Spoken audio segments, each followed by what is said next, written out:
जय हिंद बच्चों, स्वागत है अपने इस YouTube चैनल में। आज के इस वीडियो में हम कक्षा 12 के विद्यार्थियों के लिए हिंदी का मॉडल पेपर लेकर आए हैं जो 2024 बोर्ड एग्जाम के लिए वेरी इंपॉर्टेंट रहेगा।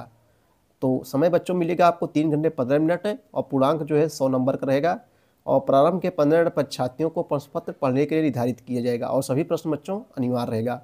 इसमें खंड का, खंड खा, खंडगाम में विभाजित रहेगा। सबसे पहले हम लोग विकल्पी प्रश्नों को जो है देखेंगे। पहला विकल्प बहुविकल्पी है कि सदल मिश्र की रचना कौन सी है बच्चों?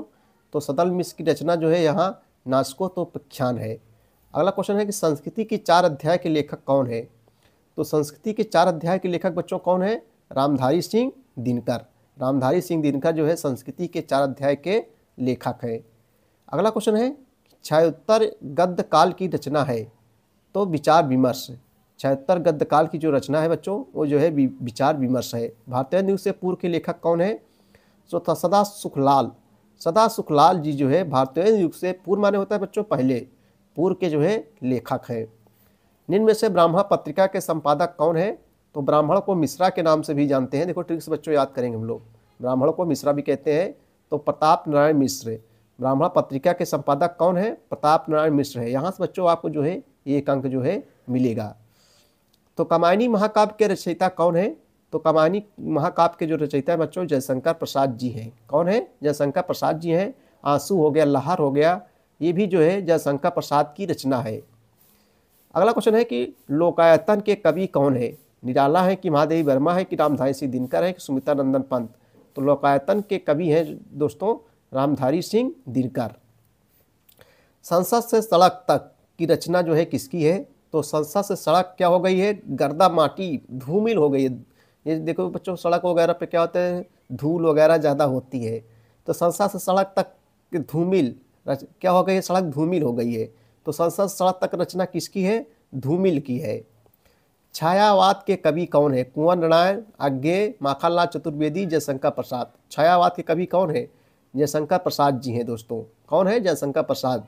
आंसू लहर वगैरह देखो आ गया। आंसू के रचनाकार कौन है? तो आंसू के रचनाकार जो है जयशंकर प्रसाद जी हैं। कौन है भैया? जयशंकर प्रसाद जी। बच्चों ये जो है 2024 एग्जाम के लिए मोस्ट इंपॉर्टेंट रहेगा और जो 22 फरवरी परीक्षा होगी उसके लिए वेरी इंपॉर्टेंट रहेगा। तो चलिए आगे देखते हैं। देखो बच्चों क्वेश्चन को नहीं छोड़ना है, क्वेश्चन को पूरा करना है और स्वच्छ राइटिंग से लिखें। आपके पास समय बहुत कम है और जितना हो सके लिखने की प्रैक्टिस बनाएं और क्वेश्चन को जो है सफ़ा लिखें, स्वच्छ लिखें, क्वेश्चन को छोड़े नहीं। क्वेश्चन को छोड़ोगे तो जो है फेल हो जाओगे। आगे देखेंगे हम लोग। प्रश्न नंबर 3 में देखो क्या है। यहाँ से आपको जो है 10 अंक मिलेंगे। निम्नलिखित गद्यांश का संदर्भ देते हुए किसी एक के नीचे दिए गए प्रश्नों का उत्तर दीजिए।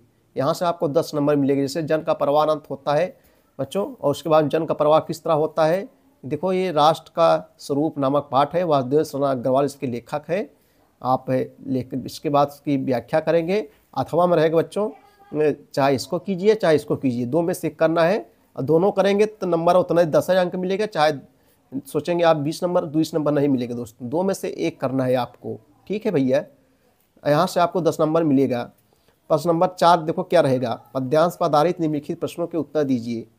पद्यांशों पर आधारित निम्नलिखित प्रश्नों के उत्तर दीजिए। यहाँ से भी आपको 10 अंक मिलेंगे। ठीक है, इसको बाद इसको दो अक्षर लिख के उसके बाद आप डैश करके लास्ट वाला लिखेंगे, फिर उसके बाद में शुरू कर देंगे पद्यांश से।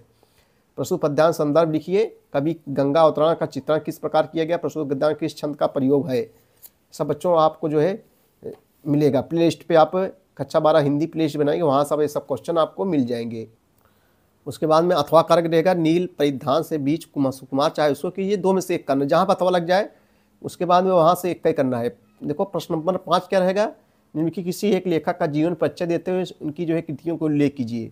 शब्द सीमा कितना रहेगा? 80 शब्दों में लिखना रहेगा। जैसे बच्चों क्या है, शब्द है, कुछ बच्चे को शब्द नहीं मालूम रहता, शब्द किसे कहते हैं, अक्षर किसे कहते हैं। जैसे निम्नलिखित एक शब्द है।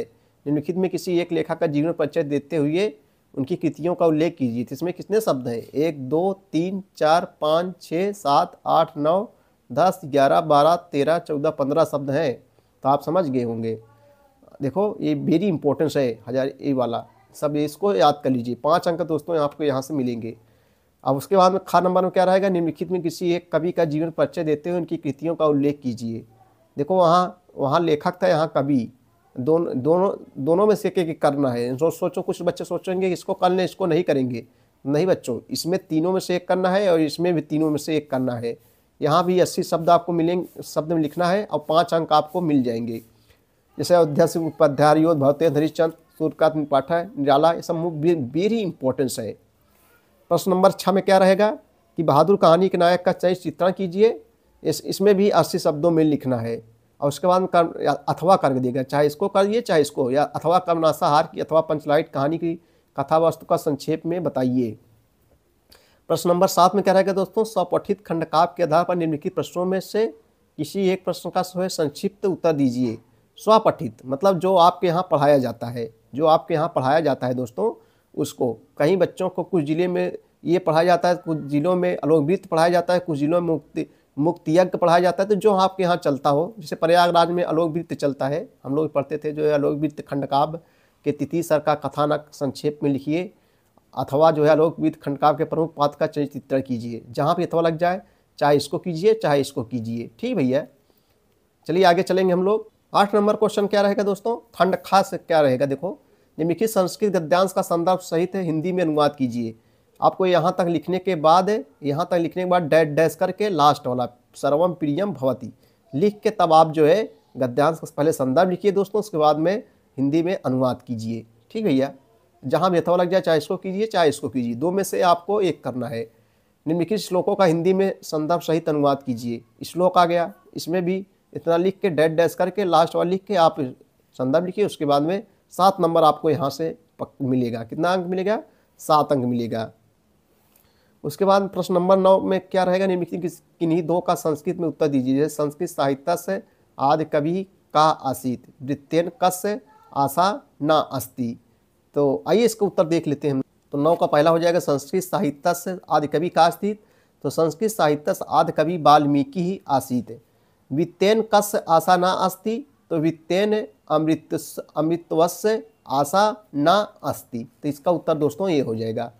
चलिए अगला क्वेश्चन देखेंगे, प्रश्न नंबर 10 है। प्रश्नोत्तर नंबर 10 है। प्रश्न 10 में क्या पूछा जाएगा, श्रृंगार रस अथवा हास रस की परिभाषा उदाहरण सहित लिखिए। खर अनुप्रास अथवा भ्रांतिमान अलंकार की परिभाषा उदाहरण सहित लिखिए। हरि गीत का अथवा भैरव छंद का लक्षण उदाहरण सहित लिखिए। 2-2 अंकों का आपको रहेगा। प्रश्न 11 में बच्चों क्या रहेगा, निम्नलिखित किसी एक विषय पर जो है संस्कृत में विषय पर निबंध लिखिए। हिंदी में लिखना है। बेरोजगारी की समस्या वेरी इंपॉर्टेंस है बच्चों। राष्ट्र विज्ञान और अधीनता, ये सब क्वेश्चन हर वर्ष परीक्षाओं में जो है पूछे जाते हैं। BVI वेरी इंपॉर्टेंस क्वेश्चन है। BVI वेरी इंपॉर्टेंस क्वेश्चन है। बेरोजगारी की समस्या है, देखो निबंध वगैरह आपको छोड़ना नहीं है, अपने मन से लिखिए, बना के पूरा जो है पूरा नंबर बच्चों मिलेगा। जब आप समझ रहे हो बेरोजगारी इस समय बहुत ज़्यादा है, पढ़ लिख कर जो है लोग बेरोजगार हैं, जनसंख्या ज़्यादा है इसीलिए लोग बेरोजगार हैं, क्योंकि चाइना को छोड़कर इंडिया में सबसे ज़्यादा लोग जनसंख्या में हो गए हैं। तो बच्चों जो है आप बेरोजगारी की समस्या जो है लिख सकते हैं अपने मन से। भारतीय कृषक की समस्याएं, किसानों की समस्याएं आप देख रहे हैं, किसानों की आय बहुत कम है, तो इसको भी आप देख रहे हैं। गांव जो बच्चे गांव में रहते हैं सब चीज़ देख रहे हैं, अपने मन से लिख सकते हैं। विज्ञान को समझ रहे हैं, विज्ञान बहुत तेज़ी से चल रहा है। साहित्य और समाज, ये भी तो आप अपने मन से लिखेंगे, पूरा अंक आपको जो है मिलेगा। बहुत कठिन नहीं होते हैं निबंध। प्रश्नोत्तर नंबर 12 का है कि सज्जना का संधि विच्छेद क्या होगा। तो दोस्तों सज्जना का संधि विच्छेद होगा सद्धन जना बराबर सज्जना, ये परिवर्तन हो जाएगा। दा का जा में परिवर्तन हो जाएगा। देखो गायका का संधि विच्छेद क्या हो जाएगा, गय धन अकाह, गय धन अका बराबर क्या हो जाएगा, गायका हो जाएगा। यहाँ सही जवाब सा हो जाएगा। सैनम का संधि विच्छेद क्या हो जाएगा, सैनम का संधि विच्छेद दोस्तों जो है क्या हो जाएगा, सा धन अनम से धन अनम से धन एनम सा धन एनम। तो यहाँ जो है दोस्तों सही जवाब क्या हो जाएगा बच्चों, से धन अनम बराबर सैनम। सही जवाब यहाँ बा हो जाएगा। निम्नलिखित में से किसी एक का जो है विग्रह करके समास का नाम लिखिए। प्रतिदिनम, जैसे दिनम दिनम बराबर क्या हो जाएगा प्रतिदिनम। प्रतिदिनम में कौन सा समास है, अव्ययी भाव समास है। जैसे पीत कमलम, तो इसका क्या हो गया पीतम कमलम। इसका जो है विग्रह क्या करेंगे, पीतम कमलम बराबर पीत कलम, पीत कमलम। इसका एक कौन समास है दोस्तों, ये जो है कर्मधारय समास है यहाँ पर। और जैसे बच्चों है नीलकंठ है, नीलकंठ में कौन सा समास है, तो बच्चों नीलकंठ में जो है बहुव्रीहि समास है, एक करना है, 2 अंक यहाँ आपको मिलेगा। प्रश्न नंबर 13 क्या है? प्रश्न नंबर 13 है बच्चों, सड़क दुर्घटना में घायल मित्र को सांत्वना देते हुए एक पत्र लिखिए, अथवा जो है किसी एक पर्यटक स्थल का वर्णन करते हुए अपने मित्र को जो है पत्र लिखिए कि वह कुछ दिनों के लिए आपके पास आ जाए। 2 में से एक करना है, आपको 8 नंबर मिलेंगे। देखो प्रश्न नंबर 14 में क्या रहा है, निम्न की किसी एक शब्द के धातु एवं प्रत्यय का योग स्पष्ट कीजिए। जैसे पठित्वा, पठित्वा में जो है दोस्तों जो है पढ़ धातु है, और प्रत्यय कौन रहेगा? कत्वा प्रत्यय है। कैसे लिखे बच्चों? कत्वा, ऐसे कई के ऐसे ऐसे ऐसे लिखेंगे, कत्वा प्रत्यय है। पठित्वा, पास से प्रत्यय, पास से पीछे, जो पीछे लग जाए बच्चों, जो पीछे लग जाए उसे प्रत्यय, और उपसर्ग आगे लगता है और प्रत्यय पीछे होता है। निम्न की किसी एक शब्द के धातु एवं प्रत्यय का योग स्पष्ट कीजिए। तो इसमें पठ धातु है और कत्वा प्रत्यय है। दूसरा है, निम्नलिखित में किसी एक शब्द का प्रत्यय लिखिए। जैसे पित्वा, पित्वा में क्या है? पित्वा बच्चों जो है एक कत्वा प्रत्यय है, ऐसे लिखेंगे, कत्वा, कत्वा प्रत्यय है। पीछे जो लगता है तो सरला होता है प्रत्यय वगैरह। और उसके बाद रेखांकित पदों में किसी एक पद में प्रयुक्त विभक्त तथा संबंधित नियम का उल्लेख कीजिए। जैसे रमेशा, पादेन, खज्जा, तो इसमें तृतीया विभक्ति है। और उसके बाद हो जाएगा मिराग, विकारा। ठीक है भैया, 2 नंबर आपको यहाँ से मिलेंगे, यहाँ आपको 1-1 नंबर मिलेंगे। इसमें जो है 1-1 नंबर मिलेगा, और यहाँ से 2 नंबर मिलेगा। तो बच्चों ये थे जो है मॉडल पेपर 2024 बोर्ड एग्जाम के लिए।